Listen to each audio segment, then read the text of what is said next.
Hello, everyone, and welcome back to the Heart of the Forest. So, in the last episode, we managed to go through our transformation and we became a full blown werewolf. I believe we even joined the pack or a tribe and everything else in between. And now we're starting to focus on what we really need to do, which is to end this issue that is going on here in Beloiza. So I do believe this might end up being the final episode of this. I'm not 100% sure. The last time I checked the stat thing, I think it was at 75%, but I believe you can't see it every time you start up. I think you have to play a little bit before it actually recognizes it. But yeah, I do think this might be the final episode of this. So let's see if we can go ahead and wrap this up, shall we? Loose ends. I woke up in my bed in the B&B and for a moment thought the whole werewolf business had been a dream. Then I heard muffled giggling, looked up, and saw Anya and Bartek looking at me from the other bed. You caught us, but I thought you'd stay with your German friends a bit longer, said Bartek, embarrassed. We knew you were all right, Anya chimed in. And what was with you sneaking in through the window in the middle of the night, naked? She raised her eyebrow. I did some crazy things back home, but I've never partied that hard. Yeah, I got startled by a stray dog on my back, panicked and shapeshifted and ruined my clothes again. And that's because my rage is high. There was so much to talk about. Yeah, I'm guessing it's not going to be the werewolf business you're going to talk about, though. There was so much to talk about, I didn't know where to start. I was worried about them? Are you alright? I asked. I was worried about you. Yeah, said Anya, scratching her head. After we were separated in the forest, I got lost and Bartek found me. And we, ended up here. Yeah, thanks a lot, friends. Hadn't they seen us? I mean, I probably know the reason why they didn't see us, but sure, let's go with that. Didn't you see anything? I hesitated. Unusual? We had to go the long way around to avoid the hunters, but apart from that, it was just a forest at night, she said. A bit scary, but nothing unusual. So Pat was right. The human mind couldn't cope with seeing a Krynos, and when the delirium ended, the subconsciousness patched the holes in their memory with something rational. But how are you feeling? Asked Anya. Yeah, that's what I was thinking. I've encountered that a couple times in the choice of game where you have incidents like that. Again, very interesting how everything works. A lot more. There's a lot more there when it comes to the werewolf stuff than it is with the vampire stuff, which I guess I kind of understand the reason why, to my understanding, the werewolf stuff isn't as popular because it isn't as easy to get into. But I find it very intriguing because there's a lot of stuff there, and it's a lot of mystical things and a lot of spiritual things as well as physical things. So very interesting still. How was I? I'm all right. Sorry for disappearing so suddenly, I said. Because what else could I say? I lied about the naked stunt. I lied about what had happened. I told a version of the truth. I wish I had some explanation for what that means, because, you just can't tell people that you turned into a werewolf, but, sure, I lied about the naked stunt. The naked stunt was just a dare, I lied without even blinking. I got kind of carried away, and then it was too late to back out. I hoped that would take Anya's mind off the other stuff. To my surprise, it worked. She just shook her head and didn't press for more details. I wanted to tell her everything. I packed my bag in silence. I felt a rift growing between me and Anya, and I felt a sudden urge to tell her everything. I told her something she could understand. Oh, that increased my honor. I couldn't tell her the truth. I was a Garu and I had a sacred duty to protect the veil hiding us from mortal eyes, but I could tell her something. I learned something important about myself, I said, and I have to follow it for a while. Sorry for the sudden change of plan. I sighed and continued packing. So are you leaving? Asked Bartek. What about your family history? I didn't know how to answer. I shrugged. Whatever the answer was, it was now Maya the werewolf's problem. Maya the student was dead. Let us know when you figure it out, said Bartek. We'll be waiting. Anya hugged me. I mumbled something, took my bag, and left. Okay, let's see. Everything according to plan. I dropped my bags in the camp and ran through the plan one more time. They expected me to act like a philodox, but we'd also discuss other plans, both more sophisticated. Philodox, yeah, I'm actually a half moon in the choice of game as well. Philodox, justice, retribution, Galliard stories, propaganda, third spirits and rituals. So yeah, let's go ahead and stay the course and act like a philodox. Follow the money. With Olga's pack's local connections and Cornell's pack's technological wizardry, we followed the money and found out who was paying the loggers and security guards. Behind all the ideology and politics, it was all just business. We had to stop the money flowing. They were cutting down trees because someone was paying them to do it. We decided to stop the money flowing. Finally, we were ready. After a few days of stakeouts and preparations, we identified our target and we were ready to move. We started with a kidnapping. Okay. Blind justice. We'll let him out in the middle of the forest. And I'll go ahead and take the lead since my rage is high. I yanked the bag off the man's face. Cornell lifted a flashlight and shined it in his eyes so he couldn't see us. The man reeked of fear and something dark and oily. I slapped him with the back of my hand. I slapped him hard to get his attention and, let's be honest, to silence my own doubts. Because the man behind the local logging industry was Bartek's father. Oof. He might have known too much. And his son saw my first rage. Delirium made him forget the details, but I had no idea what Bartek had told his family. The man whimpered and shielded his eyes. It was time to deliver my message. And I was blunt. Stay away from the forest. I was blunt, or I'll kill you and feed your carcass to the wolves. He almost shat his pants. I could smell it, but he decided to play the tough guy. Fuck off, you bitch, he yelled. I'm going to make your life a fucking misery. Just you wait. I know the chief of police. I know MPs. You won't get away with this. Who do you think you are? Oh, I'll show you who I am, I said quietly.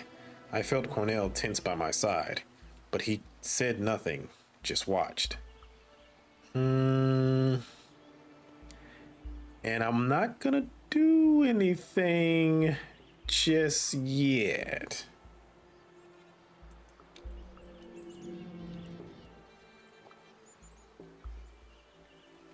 Oh, I guess it's just it's too high. I changed.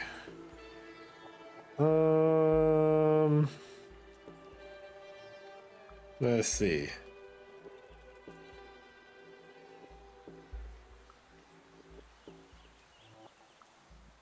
Maybe I should change into Hispo? Yeah, let's change into Hispo. The pain was overwhelming. My spine cracked and twisted. My knees and ankles broke and I fell on the ground. My jaw shattered and rearranged itself. My whole skin was on fire, rippling and sprouting fur. I howled in agony. When I rose, panting and spitting blood, I was Hispo, with strong paws, mighty jaws, and a mane of fur. More than a wolf, scary and monstrous. I bared my teeth. I bared my teeth at him and growled, and then I lunged. He got to his feet and started to run, stumbling in the dark. Sure. Prey. Kill.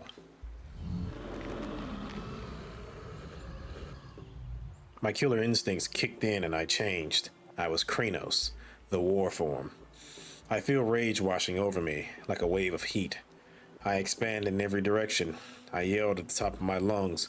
Cornell screams something, but I can't hear him over the blood thumping in my ears. I hit the man. I am the rage of the forest. The man reeks of the worm. And I hit him with all the forest's fury. And again, and again. Until he stops. I hit him until he stops. And then I'm done. Well, I guess I lost some honor there, unfortunately. But I did become friendly with the Pushka. Without him, the local logging business would come grinding to a halt, for a while at least. I never looked back. That went quick. I left him in the middle of the forest and never looked back. A moment of triumph. I couldn't wait for the SEPT meeting that morning.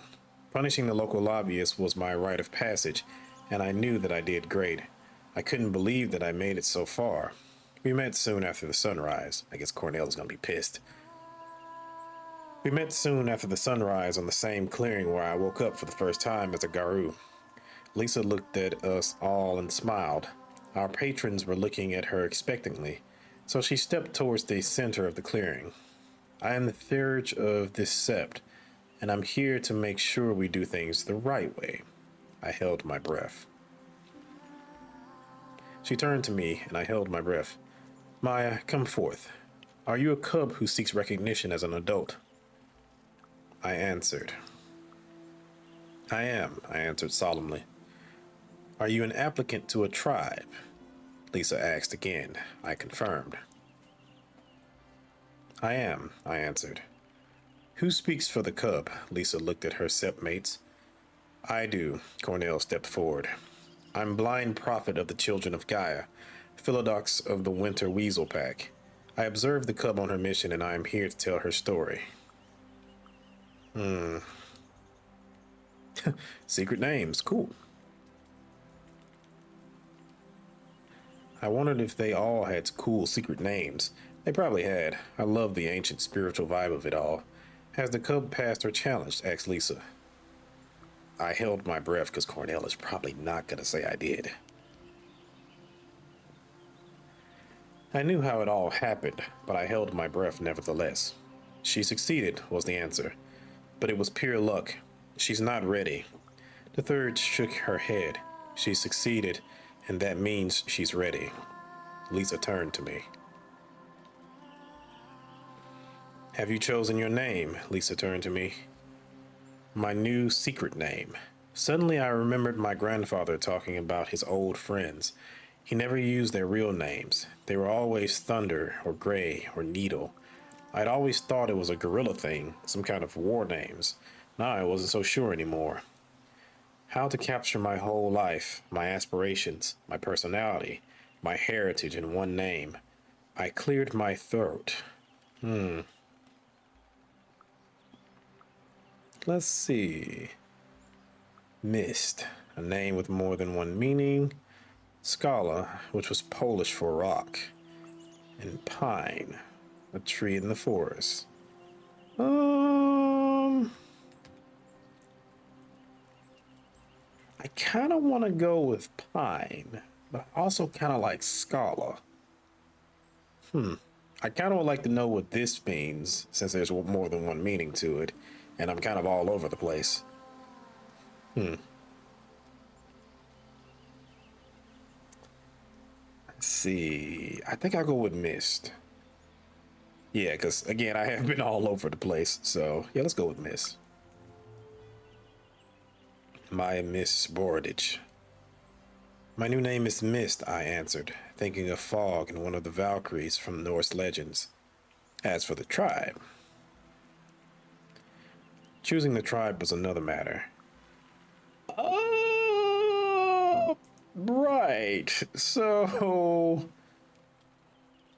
which one? I have forgotten things. That's not great. Let's see. The Morning Wolf Mother.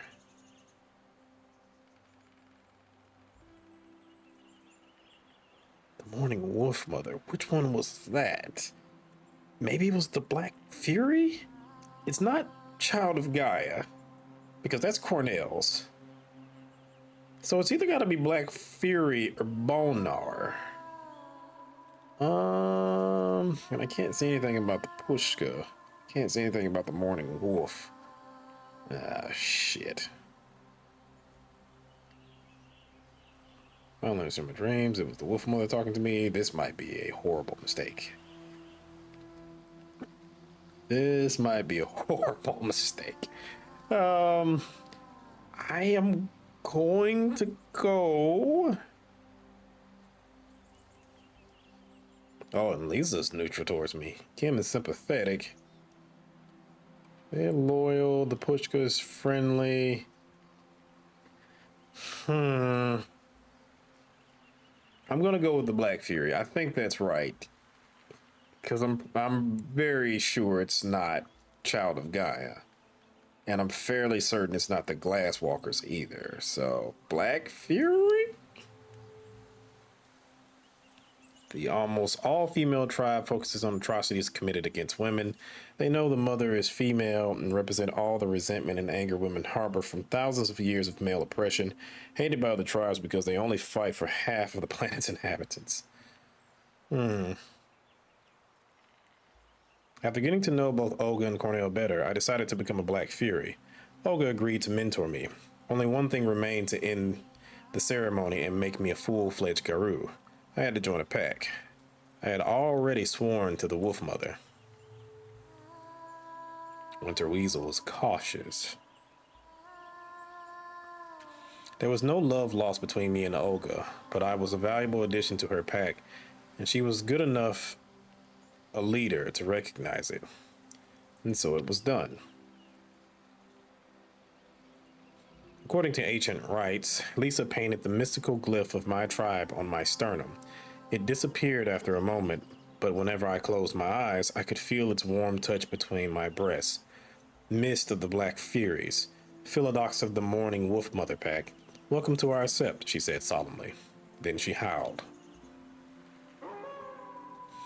Howls rose towards the sky. They sang about ancient laws of war, status, and secrecy. I remember only a few. Combat the worm wherever it dwells and whenever it breeds. Submit to those of higher station. Respect those beneath you. The veil shall not be lifted.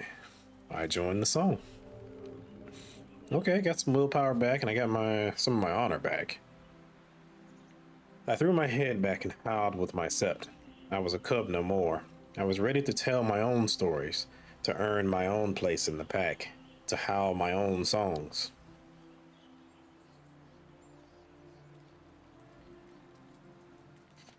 All right, I think I made the right choice. But well, here we are, Chapter 6, The Storm. Dust to dust. It was one of those blistering summer days when the asphalt melts, the grass withers, and the air smothers those brave enough to step outside. Despite the heat, it felt like the whole village was at the funeral. It was moving. I stood there, surrounded by people weeping over their loss, looking at the rosaries they clutched in their fists. Something tightened in my chest. A local counselor had been found dead in the forest. Bartik, his only son, stood beside the coffin, pale and dressed in a black suit. There had been more deaths. There had been more deaths over the last days, but they slipped under the radar. We'd been careful in covering our tracks, or nobody had connected the dots yet.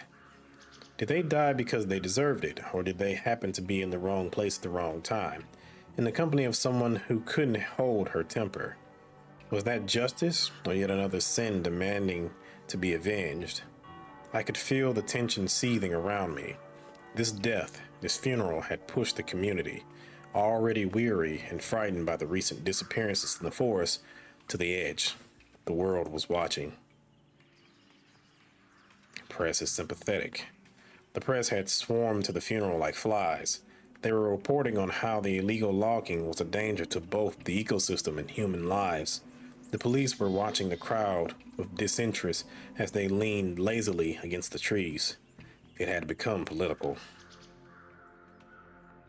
Suddenly, Pushka Balawajska had become politically charged and the hottest place to be in Poland. And it wasn't only local politicians and activists from both sides who'd caught wind of the commotion. The Minister of Environment himself had driven to Belawiza to attend the funeral. He was standing next to the priest conducting the ceremony, surrounded by police and what looked like a handful of bodyguards. The coffin went down and the crowd stirred. Everyone started lining up to throw a handful of dust on the coffin or put flowers on the grave. I found myself face to face with Bartek. I got swept by the crowd and found myself face to face with Bartek. Anya stood by his side. Her eyes were red. I said my condolences. And he grabbed my arm. It was not an accident, he said, and his voice was trembling. You may call me crazy, but I think that someone killed my father, and I will find them.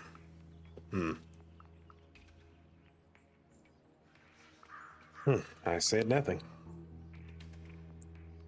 I didn't know what to say. Bartek looked me in the eyes. Funny thing, it's like everything went to hell as soon as you all came here. I looked over his shoulder at the crowd. It was clear that many people felt the same way that he did, and the minister knew how to use that sentiment. I listened in disbelief. I watched in disbelief as the priest handed him the mic. He was someone you'd call a good speaker. He repeated some platitudes, but it was clear he'd only come to show his face and tighten the leash on the local logging companies. The crowd listened silently. He was trying to escalate. I realized the conflict was only going to escalate. He was determined to push on with the logging. What he didn't know was that the local loggers weren't being paid anymore and the locals were on our side. We were ready to defend ourselves. The last stand. It was high noon. The sun was at its most merciless and the world was almost white with heat. The air smelled of herbs, bark, and tree sap. Insects buzzed lazily in the high grass, stunned by the summer sun. We were ready for war. We lounged in the shadows of the trees, resting after a busy night. We were ready for war. I watched the clearing with cold detachment, running through the possible scenarios in my head. There were so many of us. People kept coming to the camp, asking questions, looking for ways to help. Student activists, even Greenpeace with banners reading, "Stop logging and respect EU law." The Pushka was watching us. Every time a gust of wind was bringing the wet smell of the forest to my nostrils, I felt her strong, steadfast presence. She knew that we were doing everything in our power to save her. I thought about my family. For centuries, my family served the Pushka, protecting her and hunting down her enemies, and now I was the last guru of my lineage. What legacy did I want to leave behind? I looked at the shiny new harvesters lurking across the clearing. They were only manned by a skeleton crew now that the local funding had been cut. The pressure was almost palpable and tempers were flaring.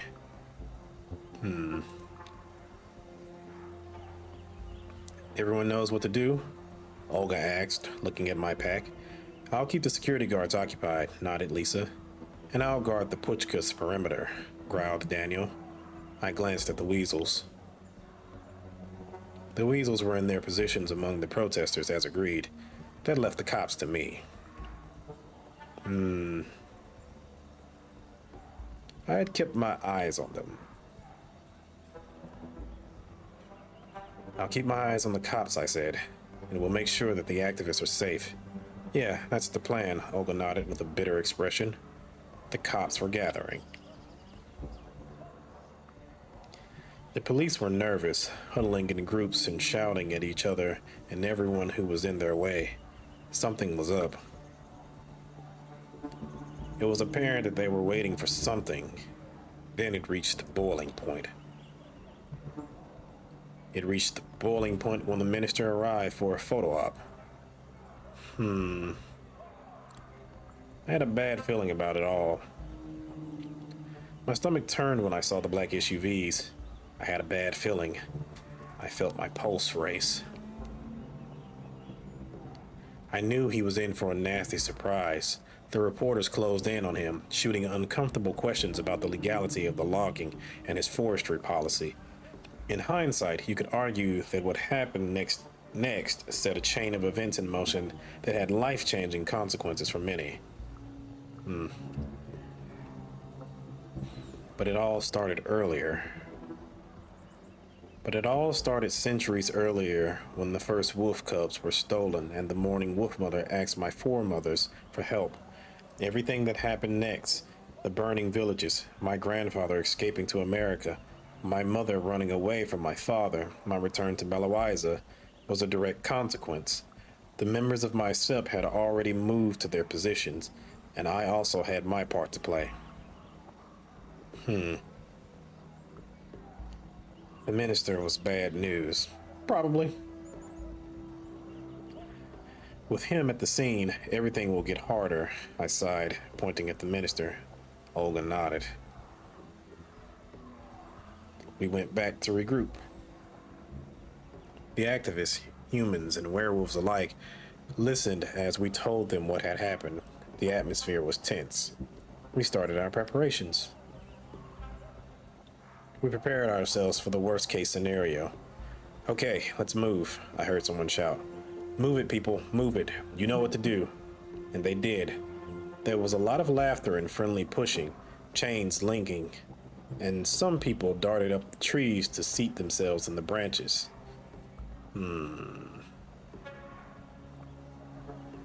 I could use some willpower for this, but I don't know where this is going to lead. So, I don't know if I want to do this because my rage is already kind of high. This could have consequences. But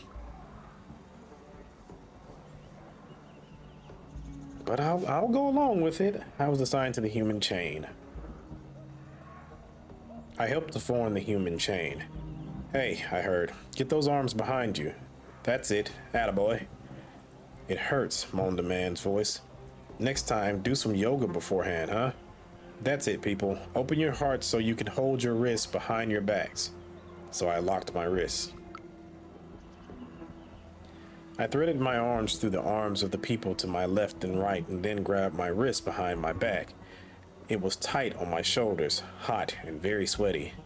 Then we waited.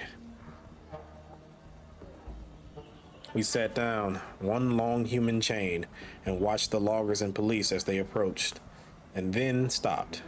I tried to take short breaths to avoid their stench. It worked. The talk started there and then. I could see that the minister was an apt politician and that he could smell the deal for himself in it all, but I didn't really care. We'd gotten what we wanted. We started to talk.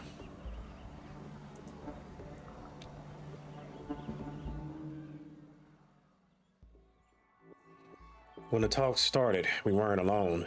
After we'd stopped the local lobbyists, we'd noticed locals coming to our camp to ask questions. At first, we were wary of them, but soon we realized they were genuinely interested in learning new ways they could coexist with their forests. So we started talking, and it became big. I don't know what tipped the scales in the end.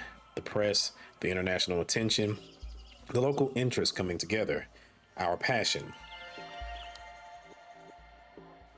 Finally, an agreement was within our reach, but the talks weren't easy. The state forests, the woodworkers, the local population, ecologists, scientists, activists, everyone wanted something. I was by no means an expert, but I wanted to play my part in the proceedings. I joined the negotiations. So I joined the negotiation team. They could use someone unbiased with an analytical approach. The talk went on and on.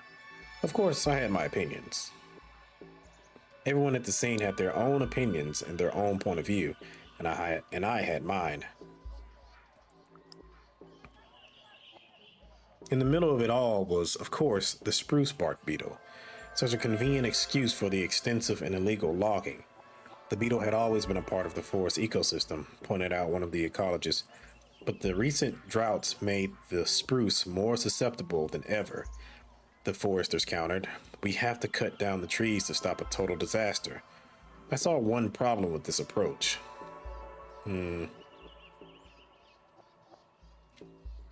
I will use one. They cut the wrong trees. They were cutting down trees that had already been dead.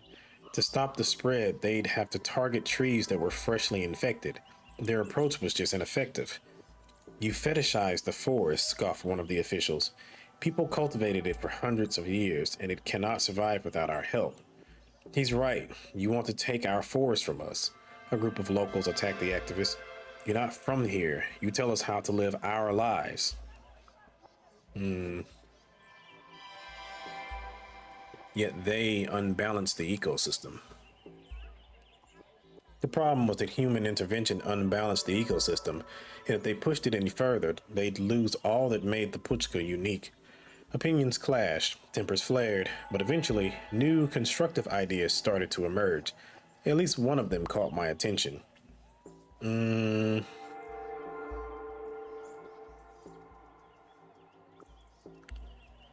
whole area should be the national park? There was a recurring idea to make all forests in the area a part of the Belowaiska National Park. The logging would be impossible, but there would be much more money from tourism. It was a long and hot day. I rubbed my eyes. I was so tired I could barely keep them open. My head was spinning. Sure, I'll use a health. But I kept going. What was the little heat stroke when so much was at stake? Oh, okay. Talks continued. Of course, they had to make it dramatic. There were cameras, there were lights, and the negotiations lasted all day long. We reached the first draft of an agreement literally at sunset. I had no doubts they'd only decided to stop the logging because they realized there was something in it for them. Or they were lying to us the whole time. As I said, I didn't trust them at all. I felt relief. But at the moment, I just looked at the sky and laughed. I felt overwhelming relief, and then my exhaustion caught up with me. I found a quiet spot, sank to the ground, and fell asleep. Epilogue. Quite quiet before the storm. The next morning, cheering of the crowd woke me up. It was a victory after all. We'd won. The Pushka was safe, at least for the time being. People were excited, antsy, full of emotions, and if the loggers hadn't left, they probably would have charged at them.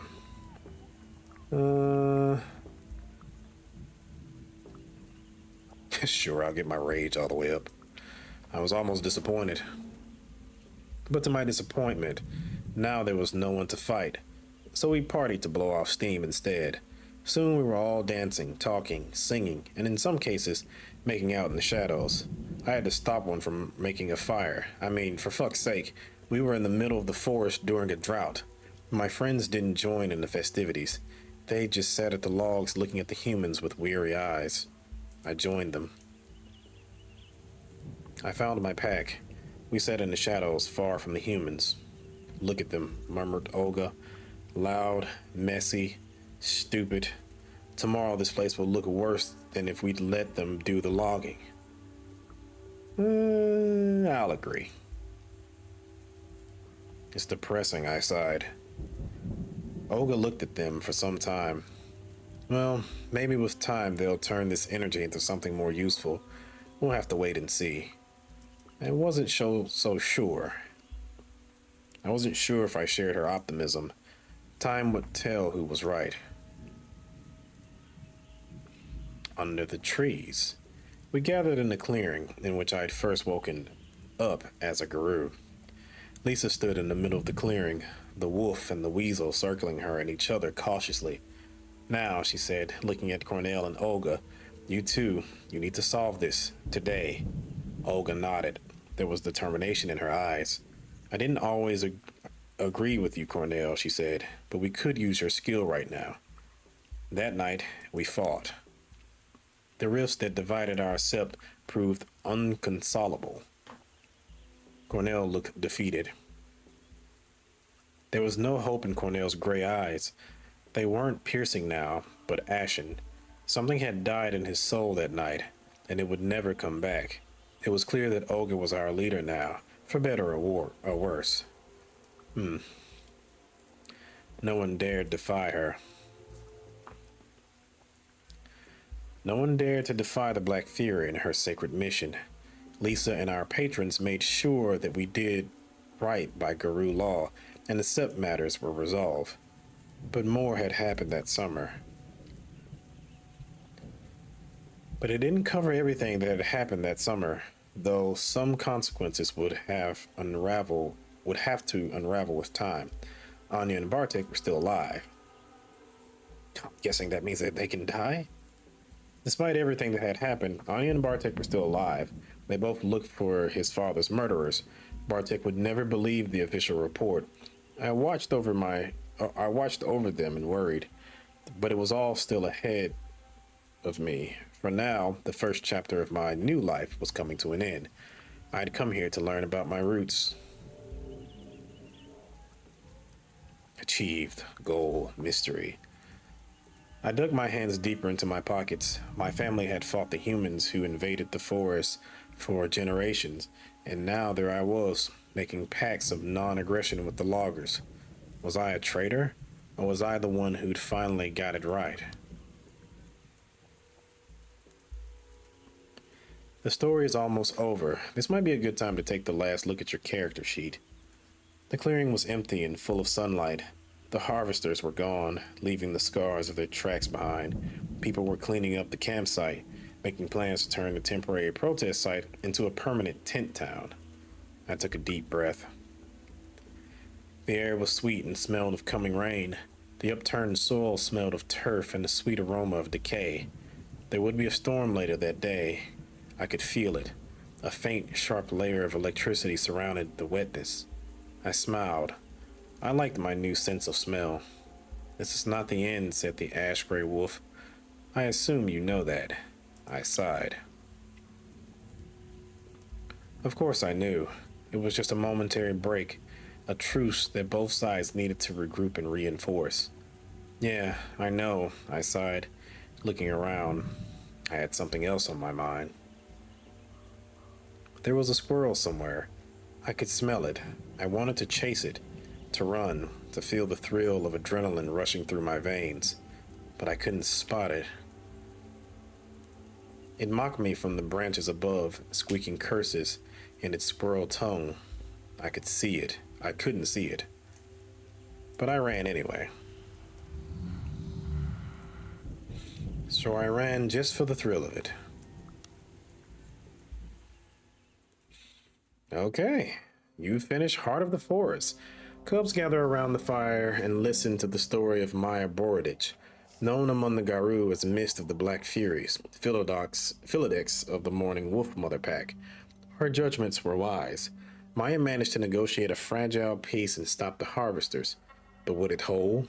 The first protest against the logging of the Belawiasa Forest took place in 2016. The game was loosely inspired by those events. All characters and events depicted in this game are entirely fictitious. Oh, so that's something that actually... Is that something that actually happened? Huh. Ah. Our pack. Werewolf the Apocalypse, the Heart of the Forest, has been designed and developed by Different Tales. All right. So I'll go ahead and skip this. Yeah, and that's it. So yeah, I like that. Let's go ahead and go back into the main menu.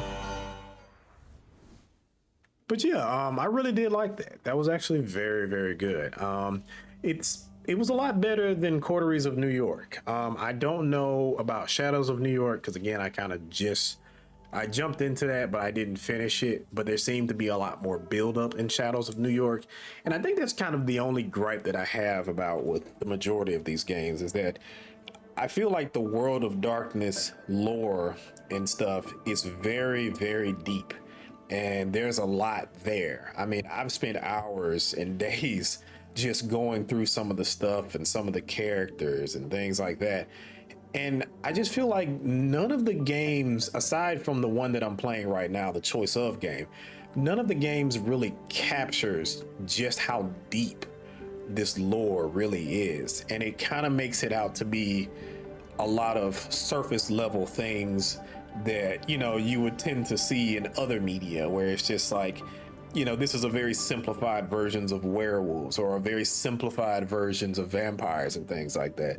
When in actuality, again, the lore is very, very deep. There's so much stuff there. There's, things that tie into the other ones. You have the mages, you have the hunters, you have the demons and stuff like that. So I just really wish that a lot more of these games that go into the World of Darkness franchise would just embrace the fact that, yeah, you're going to have to take some time to kind of build this stuff up.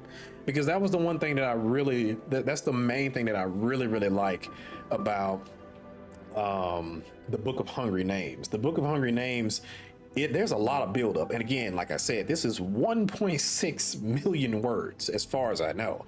And yes, a lot of that is, of course, the codex and trying to explain things and descriptions and stuff like that. But there's also a lot of buildup. You spend a lot of time in the beginning just, kind of building up your character, getting the initial stats, getting into the investigation. But the part that I really liked the most was in the beginning, where you have to kind of figure out your way by yourself, or at least that's what happened to me. I chose to kind of leave my pack, go off on my own, do my own thing, but I had to figure it out. And I don't think I've ever played a game where you had to kind of just figure it out. Like, you were on your own and you had to deal with the terribleness of the world. But from the Guru standpoint, it was very interesting because you interact with the world in a very different way. It's very spiritual. It's very kind of ingrained with who you are. So to see it from that point of view was very, very interesting. And I like the fact that it took that time to kind of build you up into the strangeness, into the weirdness, and really delved into it. But a lot of these games just don't do that. And like, even with this, I felt like, it was starting, you had a good thing there. Like, you had a person that, you weren't even changed into a werewolf yet. You knew something was off, but you really didn't kind of delve into it. And then by the time you delve into it, it's over. And you got to the part where you just now got into your werewolf form, and that's it. Like, the game is kind of over. So yeah, I mean, like, this was nice. I do like this a bit more than I like Quarteries of New York. But again, I don't think it really does a great job of really showing you how deep that lore is. And that's going to be my biggest complaint. And that's my biggest complaint of all these, World of Darkness games, is that they just don't go that extra mile to really jump into it. They give you very simplified versions of, the vampire. They give you the stereotypical vampires. They give you the, stereotypical, Ventru and things like that. They kind of give you an idea. So I guess you could want to jump into it, but just from like a game standpoint, if I'm just getting into this, if I wanted to recommend somebody try to get into this, I would recommend the choice of games, because they're just a lot denser and they really take time to introduce you to something that's interesting in a very interesting world that has its own mechanics and stuff. And these games just don't do it for me. So, and I mean, I'm not sure how much I paid for this, because I got this a while back. But, that's the other thing that you have to kind of factor in too. So, I think if this was like about $10, I'd probably advise it. But more than that, I'm not too sure if I would advise someone to pay for it, because it's very short. I honestly could have did this in one sitting, but of course I had to work, and I started playing this around the time when I had to work. So I didn't get a chance to just sit down and play this. But yeah, I could have played this in a single setting, and I would have been highly pissed if I turned around and beat it. Now, will I turn around and, try some of the other endings and stuff? Sure. But again, this is very, very short, and I guess it's a good teaser, again, to kind of get you into the world, but I don't know if it's enough there. So That would be like my only recommendations. Like it's like, just because of the experience I've had with the World of Darkness, I want to play more. I skimmed through Parliament of Knives as far as the choice of games. I've played a lot of the vampire games, or basically all the vampire games, but I've just skimmed through them because I didn't really have a lot of time to just kind of sit down and really jump into it. But I really did, just from the little bit that I did see, I enjoyed Parliament of Knives, I enjoyed Night Road, and I really want to just sit down and play them, but I just don't have a lot of time because, I work. So it's kind of hard to find those moments when I'm not working. I'm working usually 8 to 5, and then once I get off, I'm tired and I'm trying to do stuff around the house, and sometimes that goes into like 7 or 8 at night. So it's really hard to try to find that time. But yeah, like I said, I'm not too sure as far as this game. I'm not too sure about it overall. It's a good teaser, but as for a game on its own merit, not too sure about it. I would still probably recommend you play the Book of Hungry Names. That just seems like a lot more there. And again, let me know if you would like to see this on the channel, because I don't necessarily mind playing the choice of games. It's just that they are dense. And also, a lot of times I'm just cheating on the side. So it's a lot easier to just, play the game and not really worry. I can just have fun with playing it and stuff like that. Whereas when I'm playing the game on the channel, I really do have to think about the stuff that I'm doing and the consequences of it and stuff like that. And choice of mechanics can be interesting sometimes. I could definitely see some frustrations that would happen with the werewolf game. It's also the reason why I tend to stick to the vampires game. They tend to be a little bit simpler as far as that goes. But there's a lot of mechanics in the werewolf game, so it can be kind of hard to kind of grasp what you need to focus on. But yeah, if you guys want to see me play that on the channel, I'm down for it. I would have to figure out, a playlist to have playing in the background, unless you just really want to hear the ASMR of my voice the entire time for hours. But it can be done. So I don't necessarily mind that. These games are a lot easier for me to record because I don't have to think about whether or not my computer is going to run, or whether or not, I'm going to understand certain things in it and stuff like that. They're fairly easy to play, and I do enjoy playing them. It's easy to just sit down and record and just talk, as opposed to having to figure out the mechanics and stuff. But yeah, let me know what you guys think. And again, if you want to go ahead and take a whack at this, by all means. This is just purely my opinion, so I leave it up to you. So if you like the video, if you'd like to see more content like this, subscribe. I have a lot of things on the channel, and I will have many other things in the future. If you have any questions, comments, or concerns, please feel free to leave it in the comment section, and I'll get back to you as soon as I can. So thank you for watching, and I'll see you in the next one.